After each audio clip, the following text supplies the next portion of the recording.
Yo, what's up? Welcome back to another episode of the SWUS. NBA play-in tournaments continuing. These are Wednesday night games. I'm actually recording this on Tuesday afternoon, so I don't even know how we did in the Western Conference games. I got 2 Eastern Conference games on Wednesday night. In this video, I'm going through Heat on the road in Philly. Live show 4 p.m. Eastern time. We'll go through these 2 games and we'll go through all the MLB games. So live show 4 p.m. Eastern time. Heat Sixers, let's roll. Welcome to the SWUS. The SWUS.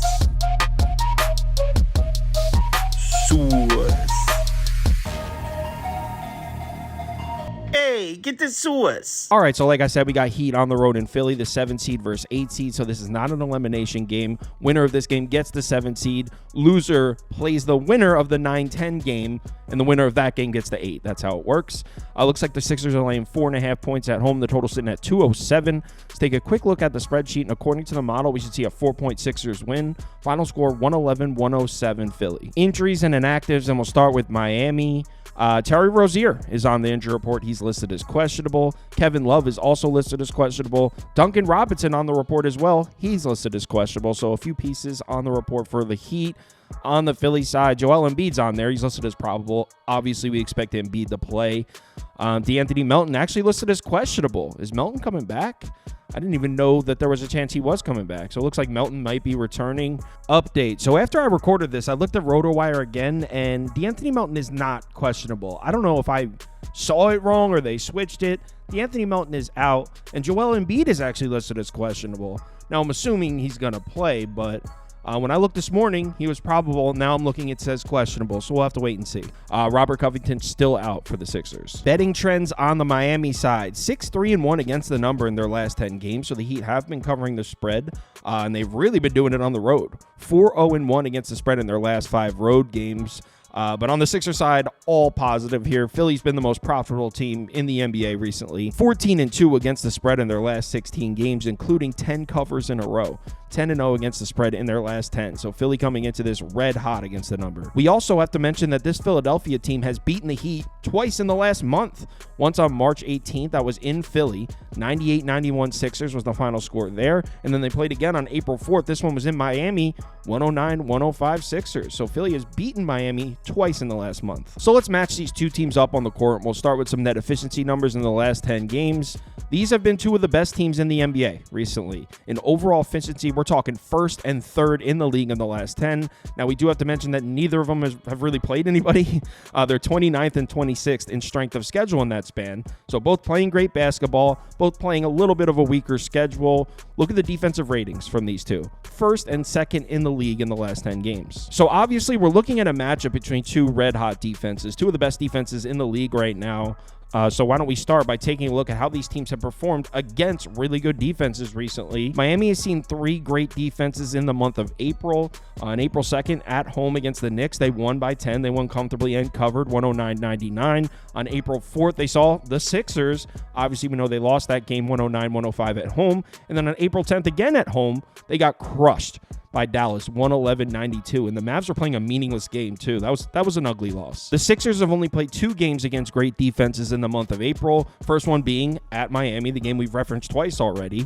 They won that game 109-105, as we know. Second one being a home game against the Orlando Magic. They won that game comfortably. April 12th at home, 125-113 over Orlando. So at first glance, I'm not sure where the points are going to come from for the Heat.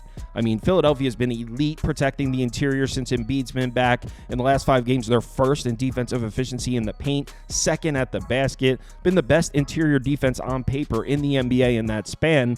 But again, they haven't played anybody. The only team that the Sixers have played in the last 5 games that's able to score at the basket is the Orlando Magic, and it wasn't Philly's defense that won that game, it was the offense. If you take a closer look at that Sixers win over the Magic, Orlando actually won the rebounding battle, Orlando actually won the turnover battle, and Orlando won the battle in points of the paint. Magic scored 60 points in the paint in that game.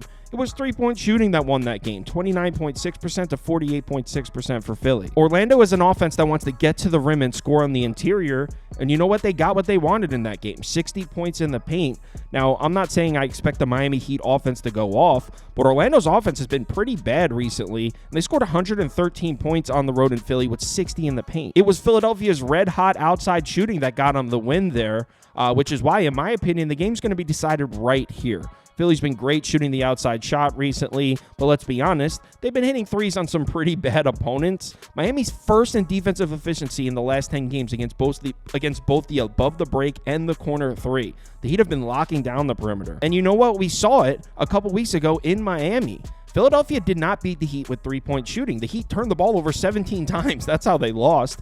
It was a 4-point game, and the Heat had 17 turnovers. If you take a closer look at that game, Miami won the rebounding battle. Miami outscored them in the paint. It was turnovers. That was the difference in the game, the turnovers. And if you look at the three-point shooting, Philly was 14 of 40. So the red-hot three-point shooting we've been seeing from Philly against these bad teams wasn't there in the Heat game. And the outside shot isn't the only part of the Sixers offense I'm worried about here.